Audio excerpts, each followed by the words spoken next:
welcome. Today we get to hear from Joe Ulrich, and Joe is going to tell a little bit about himself and his business and the work that he does. So let's just get started. Joe, thank you for taking some time with us out of your busy schedule, especially when the weather out there is still very seasonal for you to be out and about and doing important work.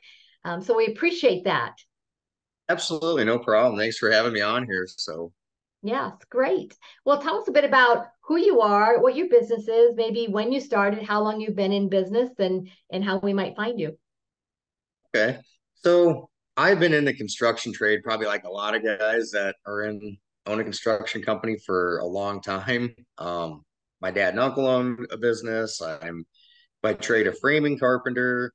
So naturally, I kind of progressed into owning a construction company and kind of somehow talked my wife into it as well. So we own the business together.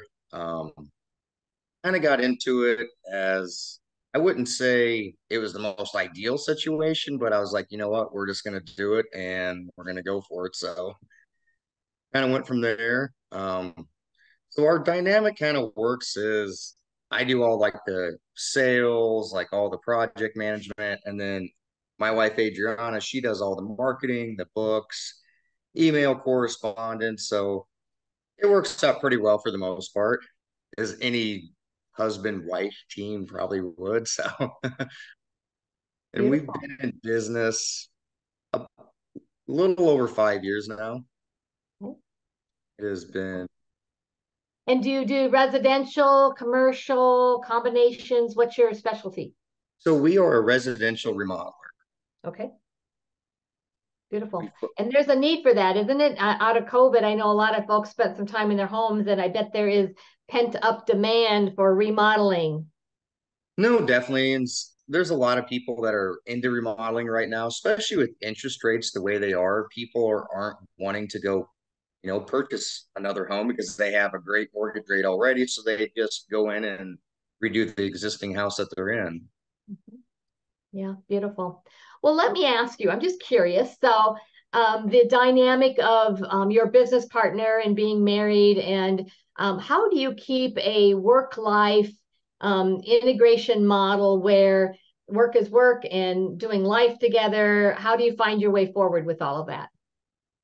It's definitely something that is an ongoing learning experience, especially as you get busier and then you're trying to juggle kids and all their extracurricular activities, and they seem to have 1,000 of them. Um, it's really something that I kind of have my space during the day. She kind of has hers. We both work on different aspects of the business. I don't really dip into her end of it, and she doesn't dip into mine. So that really helps. And then the other aspect, especially like work is over for the day or whatever, is to not talk about the business. Mhm, mhm. It's because I mean, you do it all day, so don't do it at night. Right. Family time is family time. Be fully present with your family and your kiddos. No, definitely. It's a learning experience. It's something that you're constantly like evolving and Sure. getting better at. Sure. Absolutely. Absolutely. So I'm curious about what are you really focused on to grow? What seems to be either keeping you up at night or really get you excited about your work these days? Um, the growth part is just being really, it's about consistency across multiple platforms of networking, marketing, um, helping other people out. Um, there's a multitude of things that go into it, and really the biggest thing that I can say is you've got to be consistent with what you're doing and very intentional day in and day out. Because if you slack on something, you notice it a few months from now. Sure. Yeah. And that's what quality is being intentional, right? About focusing the way you want it done with your standards for sure. Absolutely. It's a daily grind. Daily grind. So speaking of daily grind, then what are you excited about learning? Is there something that's in front of you that you want to learn or in the process of learning?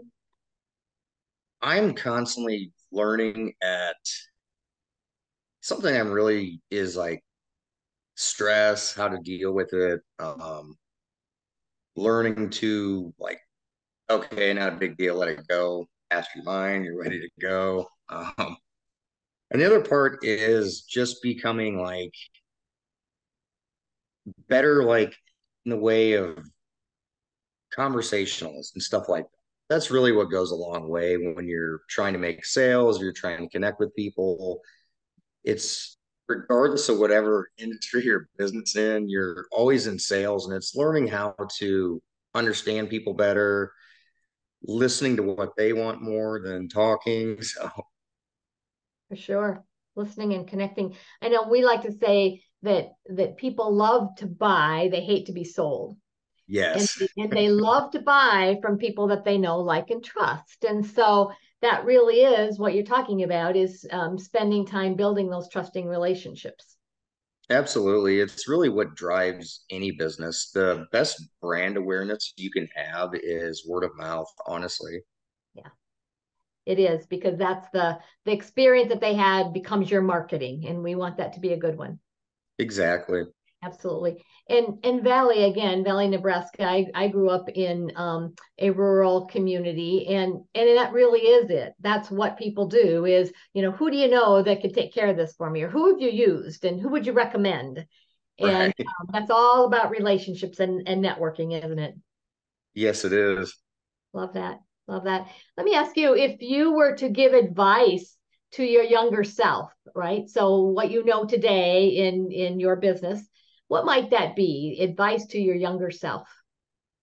Honestly, it's probably an unpopular opinion. I wouldn't have wasted time going to college, honestly. I would have started my business, honestly, a lot sooner. I look at a position of, okay, if I would have started this at the age of 24, I would have over a decade of experience as being a business owner right now and much more well seasoned. So, Yeah. And you're right. A trade and a skill. Sometimes it is hands-on kinesthetic learning, and especially if your dad and your uncle introduced you to it as well. And so whether it's unpopular or not, it just is. And there's a place for that. There's a place for that. absolutely. I watch young ones that I think we put so much pressure on them when it's time for high school graduation. Well, where are you going to go to college? And it's like, well, maybe that's not it. Maybe I will learn a skill and a craft and become a subject matter expert in that area. And where are those avenues and opportunities? And always looking for, connecting people as potential being employed by you, right? Potential team members Right. on your team. That's also something to keep our antenna up for. No, definitely. Because like I said, I've been doing it for a long time, prior to like even graduating high school. And then, like you said, everybody's like, where are you going to college? I really honestly didn't want to go to college, but you kind of like, everybody would tell you, oh, don't get into construction, don't do that. It's like, well, why not? You do it. Well, and I think that generation they want goodness and they want more for you. And when we work with business owners, it can be anywhere from, like you said, a craft or skill, electrician or a plumber, or even a dentist who has got his craft right. They Right. learned to be at the chair side, and yet may not always know how to run a business. And there is a way to do it that doesn't take life away from you. We like to say your business should give you life, not suck the life out of it. And there's a process, and it doesn't have to take 30 years to learn it. So even when someone says that, if we could dig into when they say, oh, don't go into construction, well, wait a minute. Yeah, go into construction and let's learn how to grow a business together. And especially when your life partner and your wife is your business partner, because the answer isn't always working more hours in a day, right? That's not it, No, because that's no, finite. it is. That's finite, and that's where we meet a lot of people as well. No doubt. Is there a certain part? Because you said you do the project management and the sales. Do you have a team? How big is your team? Is there a certain part of teaching your team to learn the skill set? So everything that I do is subcontract. Okay, I've so you're searched, GM. Okay, yep. So I've okay. searched far and wide to get these guys, and then making sure everybody's standards align with yours as well is also another journey. It's another process. And I've been able to develop that. And that process and that dynamic for my business has actually worked very well. So, My guess is you treat them well, you treat them right, you teach them, yes, you invest in them, because when they get better, so will you, exactly. right? And at the end of the project, whose name's going to be on it? Who is the person that's writing the check? Who are they going to think about this quality of work? It's yours. Exactly. Yeah, no, I love that. We actually worked with a general contractor, and we had this idea of getting next ready. So when you work with all the subcontractors, and when you got your HVAC and your electrical and your plumbing all in after it's framed, and they're kind of all in each other's way. And it really is a process of how do we, as you say, coordinate this so that we can find the win-win-win in all of it. Instead of the delay and delay and the delay. And that was very rewarding work. And we did that for about 18 months. So we'd love to share more about that with you if you're interested at some point. I'm Sure. curious about, you reference your family, and when you think about doing life with others, who do you find that you're doing life with?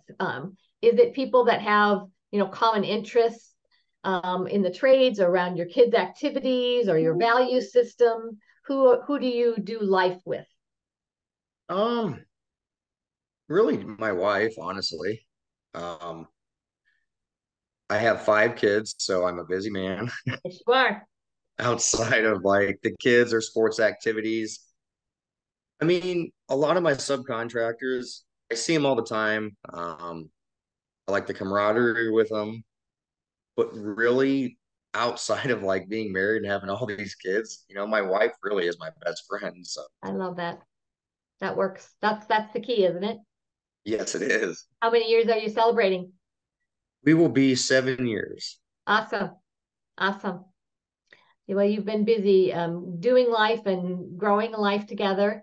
I'm curious about then, as you talk about not just with subcontractors, what do you look for then in their values to make sure that it is aligned with who and what you and your wife are building? Some of it is general overall, like how do they carry themselves? How do they conduct themselves?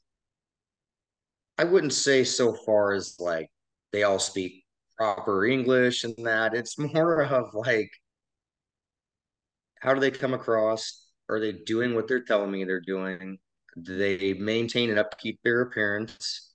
Do they understand, like the basics of like schedules and stuff? Mhm. If you can find people that really match all that criteria, you're typically going to have a good subcontractor on Mhm. Mhm. And you. then you work with them and treat them right so that you can rely on them when they show up and they're reliable. That's an extension of who you are, no doubt. What? Absolutely. And it's a two-way street. I mean, a lot of times that you hear these guys complain of quite a bit is we showed up to a job today, it's not ready, is Mhm. yours ready? Mhm. And it's pretty rude on the other or that other guy, general contractor's part of, hey, this guy just wasted however much time and he's paying these guys, and it's a two-way street. There's a lot of give and take between, like the business. It is a business relationship, and Mhm. making sure that everybody's being treated fairly and everybody's on the same, projection as far as like goals. So Absolutely. Absolutely. And they'll default to you when they have a choice of doing something when you treat them right. Curious, what do you see as one of your biggest challenges right now out there in the work that you do? um I would say really it's about gaining the trust of the people that you're looking to do business with. And that's more of like the homeowner. Um, I read a report, I'm going to say probably 4 or 5 months ago, that the construction or contractors are less trusted than like insurance agents and lawyers. And it's like, really? So you're walking in the door and right away they are like trying to figure you out. Okay, is this guy being honest with me? Is he just like going to play games with me? I mean, it's so you're really working hard to build that trust because really the construction industry is in a lot of ways still wild, wild west. So Well, especially since in your work, when you do remodeling, it's more customized, right? So the remodeling that I might want is going to be different than maybe the person next door. And correct. right, so there is a certain level of expectations that you need to manage as you're adding value to that experience, no doubt. No, absolutely. It's like you said, everybody's job and needs and wants are different than the previous person or the next person. So So what would be, do you think, uniquely different than about your company as a general manager as it might relate to somebody else? What is unique about yours? we are a complete design build firm. So I don't know anybody else that does this in my area. I offer basically a zero builder guarantee, like change order guarantee. And that is getting very, very intentional with plans, scope of work, selections. Like all this is done before we ever even consider signing or getting into like a build contract. Good, And that is showing them complete transparency of everything that you're getting with your product. beautiful. Well, that's where the trust begins, right? Yes. Say what you're going to do and then do that or follow up. And so there will likely be change orders as you bump into things. I mean, that's not necessarily a what you'll guarantee though is that you'll work with that change. Is that what the guarantee is? So there's three types of change orders really in my line of work. There's consumer, which is okay, we got into the build, we're already in a contract. And they're like, well, we thought about it over the weekend and we weren't originally going to paint this room. Can we just add that to it? Yeah, absolutely. There's builder generated change orders. And typically, what that stems from is lack of clarity and scope of work, allowances that actually you can't buy anything with. Okay. And a lot of times, basically, the lack of understanding of the project by the builder contractor themselves. So that's where builder generated change orders come from. And then the third one is circumstance. And the circumstantial is I open up this wall and there's major structural issues or the electrical's wrong or something like that, something that we couldn't see. Right. And Yeah. The surprises. this surprises that some Yeah. jobs have more of than others, and some don't have any, surprisingly. So, I know we had someone come in and do some work for us, and he really did find a hazard, and it was the way some electrical work had been done. And I mean, we will forever be grateful for him, and so we use him for everything now, right? Because right. of that type of thing, for sure. No, definitely. I think the biggest things you run into sometimes are uh, their DIY projects Oh, sure. that were done in the past, maybe under a different owner. And the guy down the street fancied himself an electrician and called, even though he only did it for a summer, and went in there and they paid him with beer to do this. Yeah, no, I get it. And that is sometimes how things get done. And Oh, absolutely. maybe not just post COVID, but it seems like that was a lot of it as well, where things were tight for folks and such. So No, definitely. And then sometimes it really is just bad contractors from the past that did something on a project. So, beautiful, beautiful. Well, what else would there be that would be important for you to tell folks about you and your company? By the way, the name of your company is Valley Construction. Valley Construction, because we introduced you, but I'm not sure we said Valley Construction Okay. in Valley, Nebraska, right? So easy to remember. But what would be something important that you would want us to know about your business that maybe we haven't talked about yet? Um, Really, for the most part, is just the honest and the transparency that I'm willing to give everybody up front. Um, I obviously need to make a living. I have to make money, but I'm also going to be transparent with what it is that we have. And there are times where I will tell someone straight up that a lot of times it's an addition. It's like you would be better off probably buying a new house at this point. Not going to push people into bad financial decisions. Well, and our homes are an investment, right? So, Absolutely. and when we think about it that way, and oftentimes we think of renovation as an expense rather than an investment in something that we're building an asset for. So even helping them see that would be an important mindset shift, I would think. No, definitely. It's sometimes it really does make sense. Sometimes it doesn't make sense for them to Right. do it. It's like I Beautiful. can do this addition, but you won't have a backyard. Right. And which do you value? Love it. Love it. Well, it has just been a joy to talk with you a bit today. And I want to thank you for that and make sure that people know how to find you. You have a very trustworthy face, by the way, so that helps as well. And anybody who's investing time in raising a beautiful family, I think even that lifestyle of living says a lot for you. So, Thank congratulations you. for that as well. Thank you. I look forward to connecting with you. Absolutely. Same All here. right. Thanks, Joe. Thank you.